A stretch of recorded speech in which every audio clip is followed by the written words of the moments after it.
Bonsoir à toutes et à tous, bienvenue dans 85 Chrono, l'émission du jeudi. On va notamment vous présenter les principaux rendez-vous du week-end. On va revenir sur l'actualité sportive. Et donc avec moi, comme chaque jeudi, à mes côtés, Alexandre Lenaour. Bonsoir Alexandre. Bonsoir Aurélien. On va également parler course à pied avec notre expert Johan Jadot. Bonsoir Johan. Salut Aurélien. Et puis notre expert football, Baptiste Brossard, est également présent. Bonsoir Baptiste. Bonsoir Aurélien. Et nos trois invités qui nous viennent du club du Vendée Les Herbiers Football. Nous recevons le président Dominique Vincendo, bonsoir. Bonsoir. Le coach de l'équipe première en National 2, Laurent David, bonsoir Laurent. Bonsoir Aurélien. Et puis bonsoir à tous. il y a un des joueurs de cette équipe du VHF, milieu de terrain, Pierre Lavenant. Bonsoir Pierre. Bonsoir. On va revenir bien sûr déjà sur ce qui s'est passé le week-end dernier, les 32e de finale de la Coupe de France. Baptiste, on va voir les images de cette rencontre face à Châteauroux, équipe de National. Match animé, un vrai match de coupe comme l'a dit le coach Castelroussin, 2 buts partout à l'issue du temps réglementaire et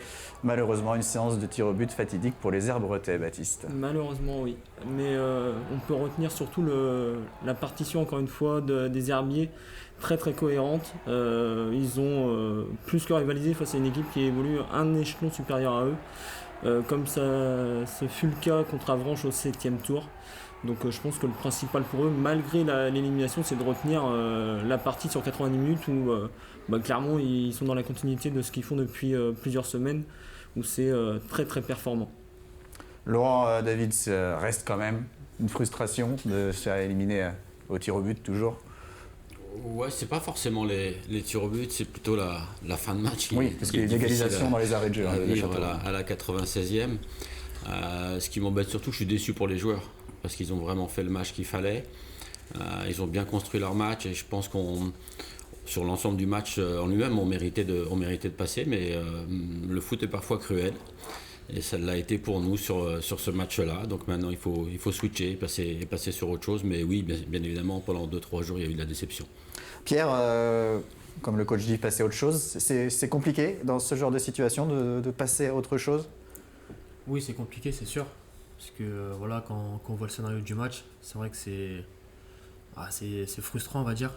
Et voilà, comme on voit à la fin, on voit les gars qui sont vraiment déçus. Donc après, voilà, on a 2-3 jours pour passer à autre chose. Et puis on a la chance de revenir le lundi pour bosser, pour attaquer autre chose. Dominique Vincendo, dans les tribunes, comment vous avez vécu cette soirée un vrai match de Coupe de France là, avec des rebondissements, du suspense. Oui, il y a eu un grand match, beaucoup de suspense. Il y a eu surtout une grosse préparation devant, avec des dirigeants qui sont mobilisés dès le premier jour. Et ça, c'est vraiment, pour nous, c'est fabuleux. Rien que de penser au mot coupe de France, ça fait rêver même nos dirigeants et nos bénévoles. Et là, tout le monde était sur le pont. Bon, après, il y a eu ce qu'il y a eu. Okay. Ça devient une habitude pour les Herbiers d'accueillir ce genre d'événement. Vous avez, entre guillemets, les connaissances, le savoir-faire pour accueillir ce genre d'événement, que ce soit les dirigeants et même les bénévoles. Tout est rodé. Tout est rodé. Le jour qu'on appuie sur le bouton, qu'on fait clac, tout le monde vient. Ça arrive de partout. Et c'est vraiment... je pense qu'on devait être 180 bénévoles. Hein. D'habitude, on est 120. Il y en a eu beaucoup plus dans les buvettes, beaucoup plus au niveau des entrées. Et au niveau de la sécurité, je pense qu'on était même... Comment vous voulez expliquer qu'il y avait un engouement, une volonté des gens de venir bénévolement au club, alors que quand on lit les médias, en particulier nationaux, on parle de crise du bénévolat. Comment vous l'expliquez chez vous ? Disons que ça remonte à très longtemps, tout ça. Tout ça, c'est le Puy du Fou qui nous a emmené tout ça. C'est la Vendée en elle-même, c'est les herbiers. La Vendée, c'est une terre d'agriculteurs où tout le monde s'entraide. Et je pense que nous, on l'a gardé. On l'a gardé dans notre bocage. Et le Puy du Fou nous l'a conservé surtout. Et on a beaucoup de respect par rapport à ça. Mais c'est naturel. Hein. On cherche pas... On fait pas de recrutement. Hein, les gens viennent naturellement et partent quand c'est l'heure pour eux. Pour revenir sur le sportif, Laurent David, qu'est-ce qui vous a vraiment plu dans ce match face à Châteauroux, dans le contenu ? C'est qu'on est resté sur nos principes, c'est ce qu'on s'était dit, puis de toute façon je ne changerai pas, c'est ce que j'avais dit notamment avant le match à différentes personnes au niveau de la presse. Ça fait maintenant 18 mois qu'on a une façon de jouer, une façon de faire. Voilà, c'est un projet qui est remis en place de jeu. Et on essaye de s'y maintenir. Les joueurs qui nous rejoignent, bon, Pierre lui est là depuis avant moi, mais les joueurs qui nous rejoignent sont, je dirais, en quelque sorte moulés dans ce projet. Ils sont choisis pour ce projet de jeu. Et puis ce sont des gammes, des répétitions qui font qu'à un moment donné, on arrive progressivement à faire ce que l'on a envie de faire. Et la fabrique, c'est le jeu. Et puis essayer de continuer à progresser sur nos points forts. Et puis surtout ne rien changer, peu importe l'adversaire. Pierre, comment vous avez vécu ce match? J'ai envie de dire peut-être même plus largement ce parcours en Coupe de France, parce qu'on avait quelques images du match face à Avranches. Vous aviez déjà fait tomber une équipe de nationale, et là vous étiez tout près de le faire une deuxième fois. Comment vous avez vécu ce parcours? Comme l'année dernière à peu près. Comme dit le coach, il a ses valeurs, ses principes de jeu, il change pas, que ce soit de niveau inférieur ou supérieur. Ça reste le même. Et puis nous, les joueurs, on y adhère totalement. Donc forcément, quand c'est le niveau inférieur, c'est plus compliqué parce qu'il faut la motivation, entre guillemets, etc. Et puis là, on est bon, je trouve, aussi cette année, c'est que quand on joue une équipe au-dessus de nous, on élève aussi le curseur. Et comme on voit ce week-end, on arrive à faire des matchs qui sont très cohérents et qui, pour moi, ont mérité forcément mieux. Alors on va écouter le coach de la Berrichonne de Châteauroux, Olivier Saragaglia, à l'issue de cette rencontre et de cette qualification. Il était à votre micro, Alexandre Lenao. Une vraie soirée de Coupe de France, un vrai match de Coupe de France avec des rebondissements et voilà, ça fait plaisir pour ceux qui le gagnent. Donc aujourd'hui, nous ce soir, on est contents. Ça aurait pu basculer de l'autre côté, mais voilà, c'est un vrai match de coupe. Et une très belle équipe, et des Herbiers, qui est leader dans le championnat, qui j'espère... on pourra les retrouver la saison prochaine en National 1. Voilà donc pour les mots de Olivier Saragaglia après la qualification de Châteauroux pour les 16e de finale de la Coupe de France au tir au but face aux Herbiers. On va continuer à parler football avec vous, messieurs, dans quelques instants et se focaliser sur le championnat puisqu'il y a un gros rendez-vous qui se profile ce week-end à Libourne, donc deuxième alors que les Herbretets sont leaders de leur groupe. Mais avant ça, on va parler basket avec les 8e de finale aller de l'Eurocup Women et un match historique pour la Roche-Vendée Basket qui atteint pour la première fois ce stade de la compétition. Les Tigresses lyonnaises qui recevaient les Lettones de Riga ce mercredi soir, la Halle des Sports des Oudéry. Les joueuses de Manu Body en blanc sont passées complètement à côté de leur début de match. Elles sont menées de 14 points à la fin du premier quart-temps, 31-17. Elles font ensuite jeu égal avec leurs adversaires, mais l'écart reste toujours sensiblement le même, 47-32 pour Riga à la mi-temps, 68-53 à l'issue du troisième quart-temps et les Lettones s'imposent finalement sur le score de 87-70. Le match retour en Lettonie aura lieu dans une semaine, le jeudi 18 janvier. Et on va justement continuer à parler basket et RVBC avec l'entretien de 85 chrono. Puisque, Alexandre, vous avez rencontré, alors ce matin, c'est tout frais, le coach du RVBC, Manu Body. Oui, ça sort du four, un entretien vraiment réalisé ce matin. On va revenir ensemble sur ce match de Coupe d'Europe, un match historique, et puis parler aussi des perspectives avant le match retour dans une semaine. Vous le savez aussi, l'actualité a été très chargée pour le RVBC cette semaine, sanctionné sportivement et administrativement. Tout cela à la suite de la saison aussi. C'est le menu de cet entretien que je vous propose de retrouver tout de suite en extrait. Bonjour Manu Body.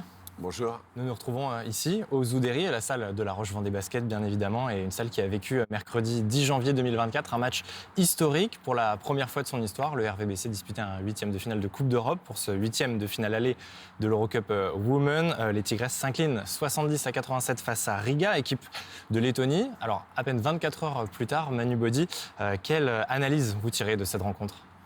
Ce qui est frustrant et ce qui est un petit peu dommage, c'est qu'on ne rentre pas bien dans le match.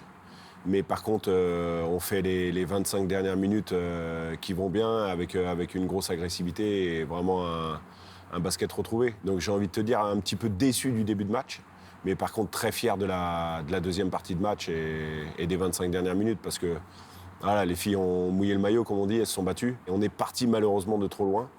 Mais c'était quand même une belle soirée avec un public extraordinaire. Donc franchement, on va retenir que le positif. Justement, ce public, il a poussé La Roche, notamment en début de deuxième période, alors que début de match, on était presque au bord du précipice. Il y avait 45-19 pour Riga. Vous revenez à -9, aussi à un moment où le public lyonnais était vraiment derrière vous.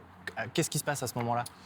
C'est plein d'émotions. Tu sens que la salle, elle est en train de vibrer et ça, t'en es fier parce que quelque part, tu l'as dit, c'est historique pour le club d'avoir été chercher ce 8e de finale.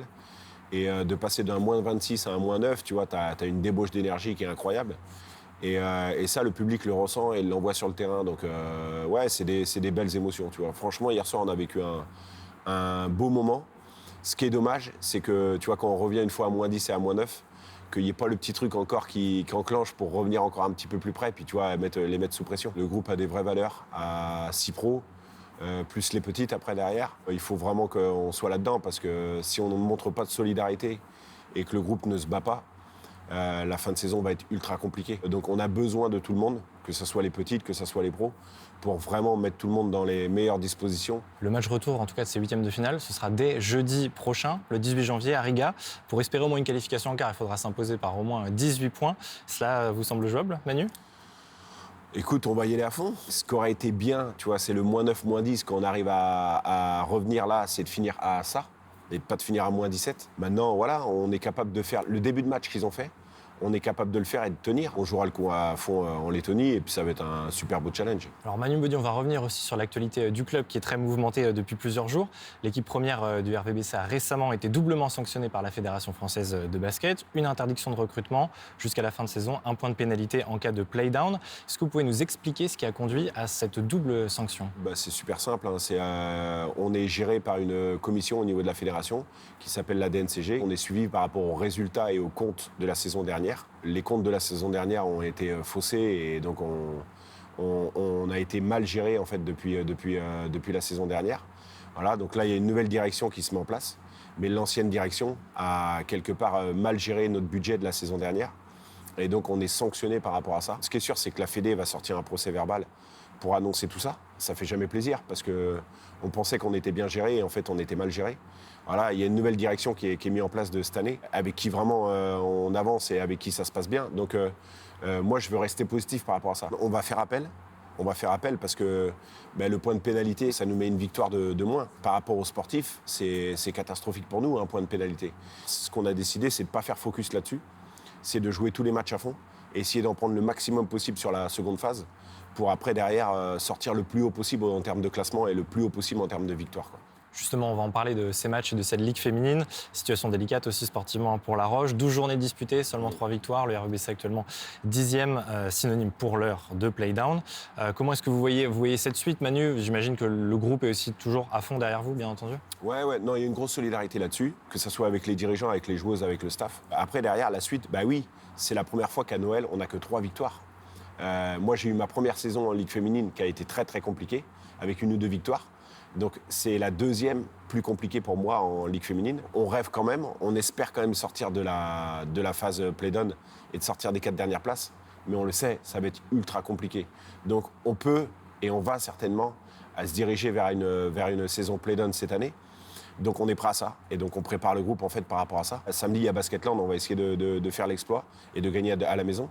Mais on sait que ça va être ultra compliqué parce que interdiction de recrutement, ça veut dire rester avec cet effectif-là. Ça va être difficile parce qu'on va manquer de rotation. On a parlé de rêve de sortir des play-down. Voilà, puis la réalité restera, je pense, les play-down. Maintenant, il reste quand même 10 matchs. Et voilà, et donc si on arrive à en gagner 5 ou 6 sur les 10, ce qui peut paraître fou, mais qui est quand même réalisable, on va essayer de jouer le coup à fond, quoi. Manu, c'est en tout cas votre 12e saison sur le banc. Vous l'avez dit juste précédemment, la plus difficile, c'était la première saison de LFB. Celle-ci n'est donc pas plus difficile qu'il y a quelques années ? Moi, chaque saison a ses petits passages qui sont difficiles. En fait, on se dit coach, mais je pense qu'on est plus manager parce qu'on a de la gestion au quotidien, gestion des égos, gestion des comportements, gestion des temps faibles, des temps forts. La situation, elle était pas loin d'être catastrophique, elle l'est beaucoup moins maintenant aujourd'hui, parce qu'on pouvait être rétrogradé aussi administrativement par rapport aux résultats financiers. Donc on va espérer ne pas descendre sportivement, mais aussi espérer se sauver financièrement, et je pense que c'est le cas actuellement. J'ai l'impression que je prends quand même un petit peu de recul et que j'arrive à rester dans ma bulle et rester positif par rapport au groupe. Et j'espère que le groupe va vraiment prendre ces ondes-là qui sont vraiment bonnes pour vraiment se transcender et aller chercher un maintien en Ligue féminine. On les envoie en tout cas, ces ondes positives au RVBC. Et rendez-vous prochain, ce sera samedi 13 janvier. Samedi 15h. Face au 2e du championnat, Basketland. Voilà. Merci Manu Baudy. Merci beaucoup. Voilà pour cet extrait, et puis entretien intégral à retrouver dès demain matin après 9h, juste après la matinale de TV Vendée, et dès ce soir aussi en intégralité sur tvvendée.fr. Eh bien, vous allez garder la main, Alexandre, puisqu'on va énumérer les premiers rendez-vous sportifs du week-end. Et on commence avec du basket. Et oui, c'était l'épilogue de cet extrait de l'entretien avec Manu Baudy. La Roche-Vendée Basket retrouve très rapidement les Oudéry. Samedi après-midi, les Tigresses accueillent Basketland pour la 13e journée de LFB. Rencontre à suivre à 15h samedi.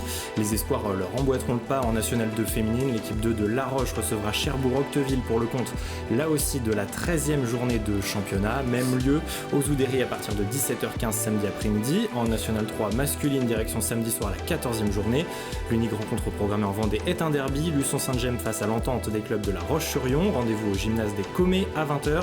À l'extérieur, 3 matchs programmés. Chambretot et Salertaine se rendront à Fondette et à Caen. L'entente Challenger ira pour sa part à Bayeux. En National 3 féminine, à présent, place dimanche à la 13e journée. Là aussi, derby au menu cette fois entre Riévier et les Herbiers, à suivre à 15h30 au complexe de la Fée. Dans le même temps, le Smash se rendra sur le terrain de la réserve du Rennes à venir.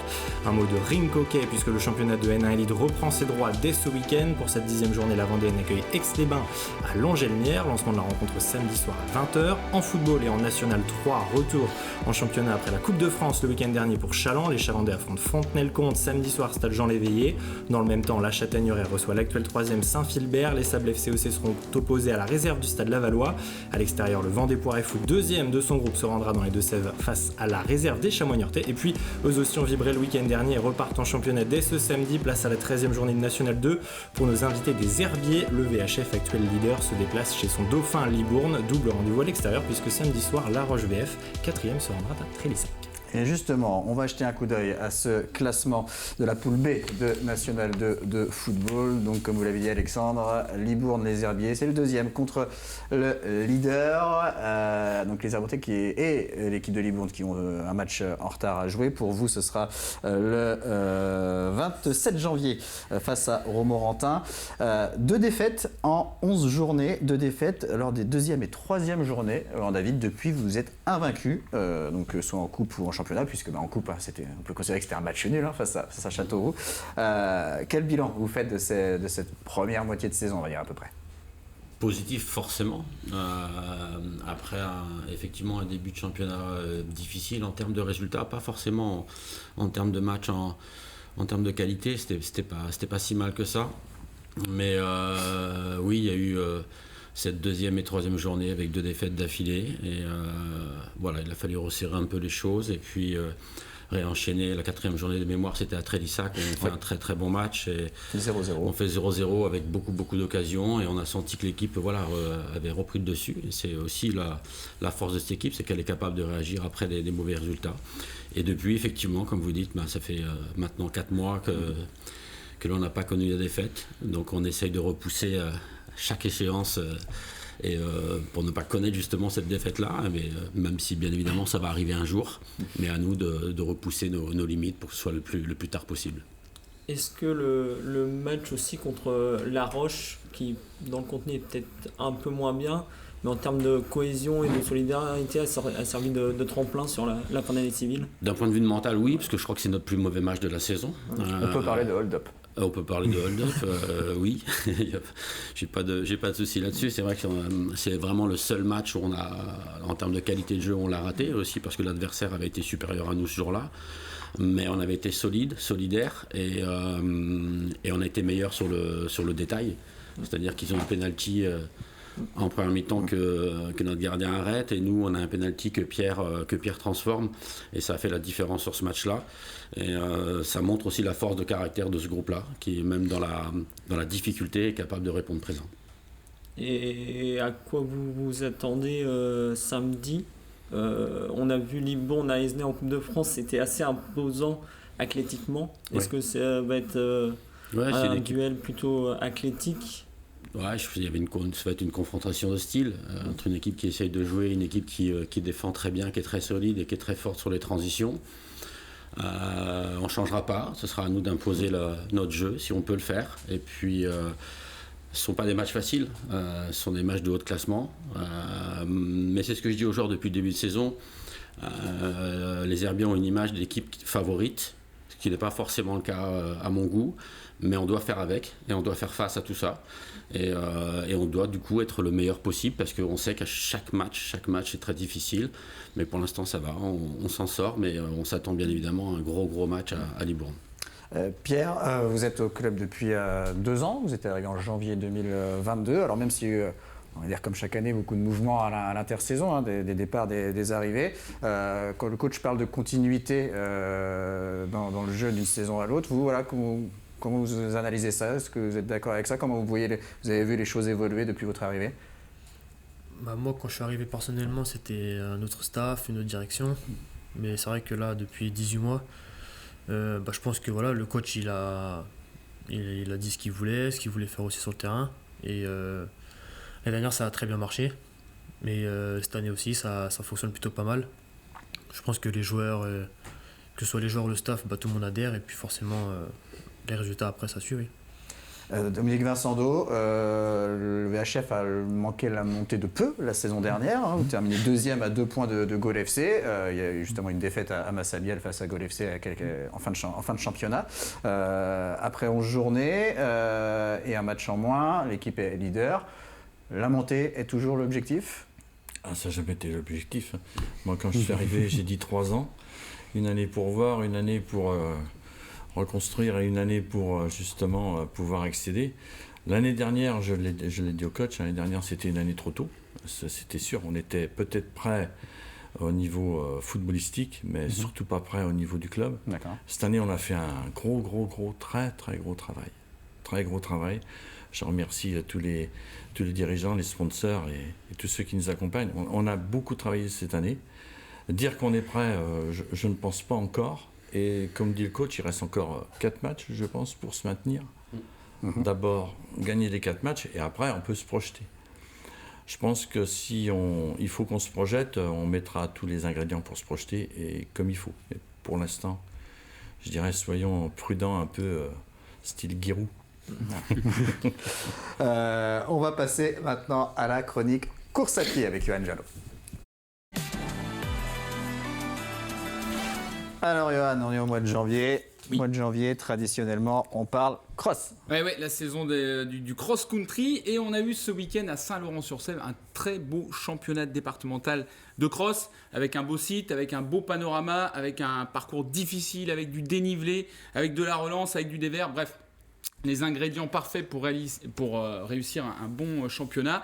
Et je pense que c'est une année qui va rester dans les annales du cross vendéen, avec tout d'abord quand même des performances à souligner, à mettre en évidence chez les minimes filles notamment, et également chez les juniors, avec Yasmine Lazouzi ici chez les minimes filles, qui avait signé un top 30 l'année dernière à Carhaix et qui cette année, je pense, va nous claquer un petit top 5 au championnat de France, voire peut-être le podium, c'est jouable. Et puis bien sûr le comeback, le retour Tony Truand d'Alan Orion de l'Athlé Bocage Vendée en rouge, qui après une saison blanche en 2022 s'est remis au cross, il a remis les pointes. Il est encore gêné par des petits pépins physiques. Il avait signé une 5e place sur les championnats de France de cross en cadet. Il est junior cette année, ça va faire très très mal.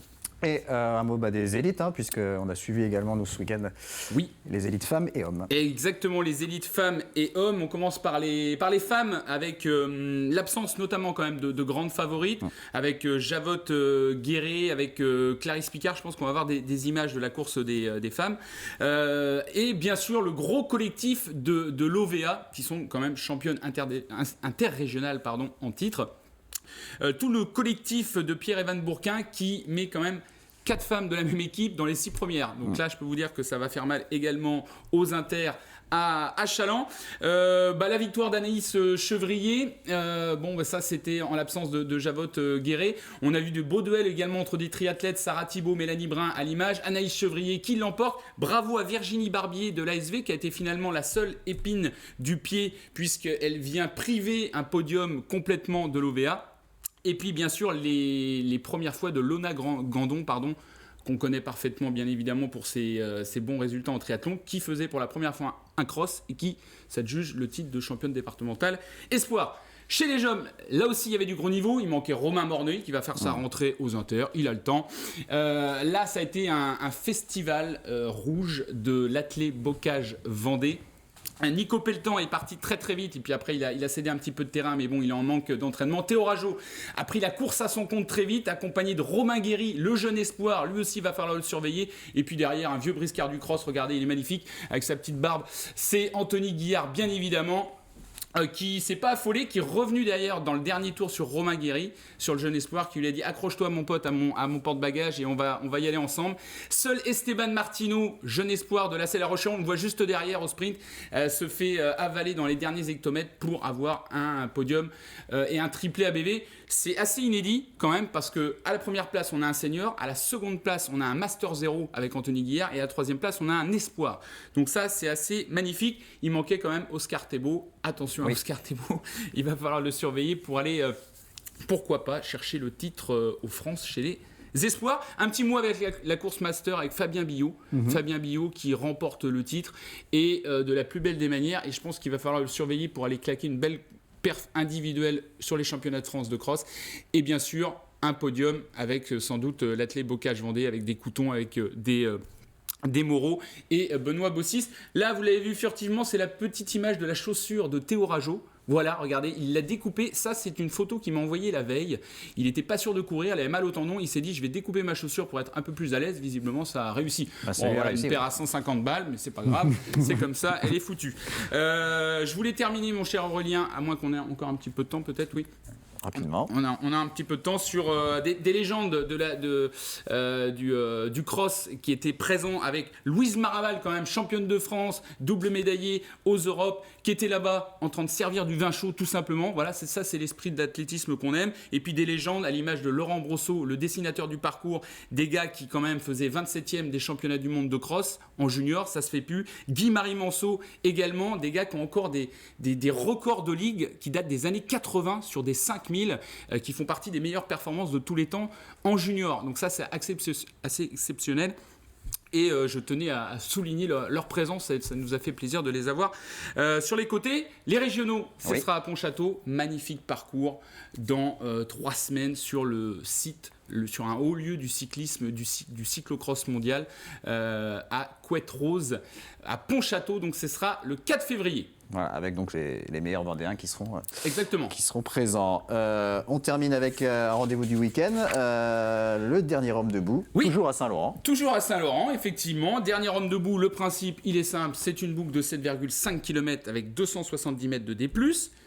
Le temps maximum par boucle, c'est 60 minutes et on repart toutes les heures. C'est-à-dire que si on la termine en 45 minutes, on attend 15 minutes les petits copains et on repart tous ensemble.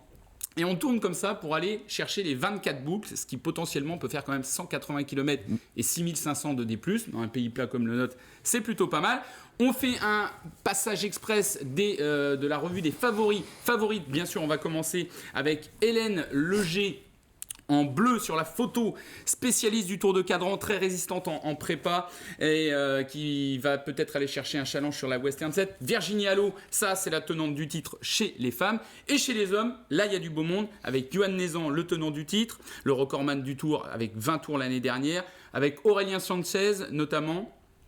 Il est là, le seul Français à avoir terminé la Barclay quand même aux États-Unis, c'est une institution. Il sera là, il sera présent face à David Pinot, qui va peut-être aller chercher sa revanche. Il est là, David Pinot. Il avait terminé 2e l'an dernier et il avait été victorieux en 2022, mon cher Aurélien. Bref, j'en passe et des meilleurs, mais ce sera à suivre pour toute la nuit ce week-end à Saint-Laurent-sur-Seine. Merci Johan. On poursuit avec les autres rendez-vous du week-end, Alexandre. Rapidement, parce qu'on s'est fait manger un peu de temps avec la chronique. Comme d'habitude. Alors on y va, on commencera avec du handball samedi soir. L'équipe première du RVHB accueille Rochechouart-Saint-Junien à la salle Omnisport de La Roche-sur-Yon. 13e journée de N1 féminine qui sera retrouvée à 20h30. En amont de cette rencontre, vous en avez l'habitude, l'équipe 2 de La Roche-Vendée Handball sera sur le terrain face à Bléré en levée de rideau à 18h30. Une double rencontre de volley également ce week-end, horaire quelque peu inhabituel pour Montaigu-Vendée-Boufféré pour la 11e journée de N3 masculine. Ce sera face à Ramonville à 11h dimanche à l'Halle des Sports de Boufféré, puis une rencontre qui sera suivie ensuite à 14h de la 11e journée de National 3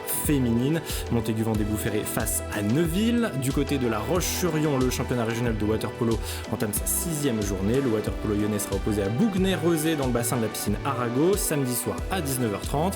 Puis direction aussi la Gaubretière samedi après-midi pour un concours de palais laiton sur plomb. Lancement des premiers matchs dès 14h à la salle Omnisport. Et puis dernier rendez-vous de cet agenda, le dernier homme debout. Johan vous en a parlé dans sa chronique, vous savez tout. Rendez-vous samedi matin à 11h50.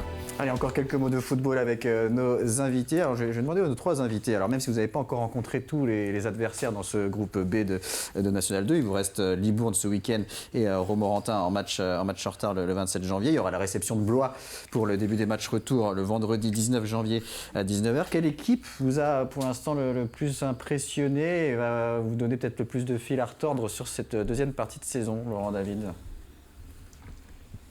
Il y en a plusieurs. Je dirais qu'il y a notamment le match de La Roche-sur-Yon, parce qu'on a énormément souffert en termes de jeu. Même si on ne les a pas encore joués, je sais que Romorantin et Libourne sont aussi de belles équipes. Il y a beaucoup de belles équipes cette saison. C'est un groupe très très serré. Même quand on joue des équipes qui pour l'instant sont en bas de classement, c'est jamais simple non plus. Donc il y a peut-être même des équipes comme Bergerac qui sont pour l'instant mal classées et qui sont plutôt des adversaires aussi assez solides. C'est assez cohérent comme groupe, c'est assez difficile. Donc en termes de qualité de jeu, je dirais sur ce qu'on a vu, c'est sûrement La Roche. Et après, sur la durée, je pense que Libourne et Paris 13 devraient être des concurrents sérieux. Pierre ? Moi, je rejoins le coach. C'est vrai que La Roche, on a quand même pas mal souffert. Mais après, oui, je pense que une équipe qui m'a allé, entre guillemets, plus impressionné, je pense, c'est Paris. Ça reste Paris 13 Atlético. Ouais. Ça reste une équipe parisienne assez costaud et qui sait ce qu'il fait, donc je pense qu'ils seront aussi là-haut à la fin de la saison. Vous avez fait match nul, 0-0 fin novembre à Paris. Et le président, qu'est-ce qu'il en pense en tant que spectateur ? C'est un peu compliqué, mais moi, une équipe que j'entends parler et qui dit, pour l'instant les a pas joués, c'est Romorantin. Je pense que ça peut être l'équipe surprise de ce championnat. Je mets Romorantin, il faudra s'en méfier. Eh bien, Romorantin qui est donc pour l'instant 5e au classement avec 11 matchs, comme vous, donc 3 points de retard seulement. C'est vrai que c'est assez serré encore ce classement de la poule B. Et donc le VHF Romorantin, je le rappelle, 19 janvier, 19h au stade Massabielle. Alors on va tester vos connaissances football, messieurs, invités comme chroniqueurs, avec le quiz. Puisqu'Alexandre a concocté quelques petites questions, tout le monde peut jouer. Et Alexandre et moi faisons les arbitres. C'est parti, Alexandre. Allez, j'ai des avantages quand même pour l'un de nos chroniqueurs ce soir, un seul pas expert football, on va dire.